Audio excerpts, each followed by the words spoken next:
জান্নাতের আরও কিছু বিশেষ নিয়ামত। জান্নাতের সবচেয়ে বড় নিয়ামত থেকে শুরু করে দৈনন্দিন জীবনের সব আরামায়েশের কিছু কথা এই ভিডিওর মাধ্যমে তুলে ধরা হল। ১. আল্লাহর দর্শন, সর্বশ্রেষ্ঠ নিয়ামত। জান্নাতের সমস্ত নিয়ামতগুলির মধ্যে আল্লাহর দর্শন বা দিদার হবে জান্নাতীদের জন্য সর্বশ্রেষ্ঠ ও সবচেয়ে বড় পুরস্কার। হাদিসে এসেছে, যারা জান্নাতে প্রবেশ করবে তারা আল্লাহকে দেখতে পাবে এবং এটি তাদের জন্য সর্বোত্তম নিয়ামত হবে। সহিহ মুসলিম। এটি এমন এক নিয়ামত যা পাওয়ার পর জান্নাতীরা অন্য কোনো নিয়ামতের দিকে তাকাবে না। ২. জান্নাতের চিরস্থায়ী জীবন ও স্বাস্থ্য।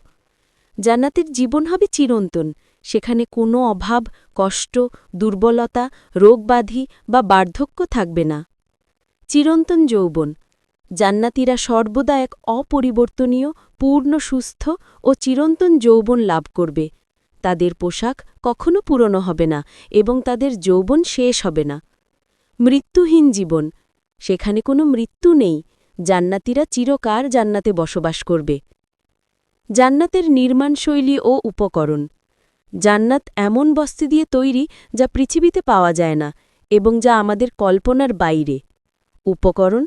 রাসূল সাল্লাল্লাহু আলাইহি ওয়াসাল্লাম বর্ণনা করেছেন, জান্নাতের ১ ইঁট হবে সজনের ও ১ ইঁট রৌপের।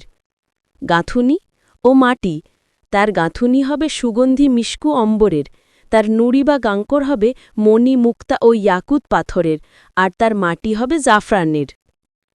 জান্নাতের পানীয় ও খাদ্য।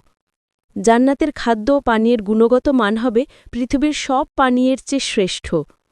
নদী ও ঝর্ণা। জান্নাতে দুধ, মধু, সুস্বাদু পানীয় ও নির্মল পানির ঝর্ণা প্রবাহিত হবে। জান্নাতের সর্বোচ্চ স্তর জান্নাতুল ফেরদাউস থেকে অন্যান্য জান্নাতের নদ-নদী ও ঝর্ণা প্রবাহিত হয়। আহার। জান্নাতীরা যখনই ফলমূল বা গোস্ত খেতে চাইবে, আকাঙ্ক্ষা করা মাত্রই তা তাদের সামনে হাজির হবে। তারা তৃপ্তির সঙ্গে খাবে ও পান করবে। ৫. আরাম ও আনন্দ। জান্নাতে মুমিনদের জন্য আরামের এক অসাধারণ ব্যবস্থা থাকবে। আসন। তারা সারি সারি সাজানো আসনে হেলান দিয়ে আরামে বসবে। আভিজাত্য।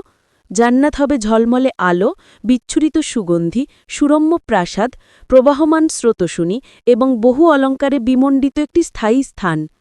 উড্ডয়ন। হাদিসে আছে, জান্নাতীরা যেখানে যেতে চাইবে সেখানে উড়ে চলে যেতে পারবে। জান্নাতীর এইসব নিয়ামতকে আল্লাহ তাআলা তার নেক বান্দাদের জন্য এমনভাবে তৈরি করে রেখেছেন যা কোনো চোখ কখনো দেখেনি, কোনো কান কখনো শোনেনি এবং কোনো অন্তর যা কখনো চিন্তাও করেনি। সহিহ মুসলিম। জান্নাতের এই নিয়ামতগুলো লাভের জন্য আমাদের উচিত সর্বদা সৎ আমল ও আল্লাহর সন্তুষ্টি লাভের চেষ্টা করা।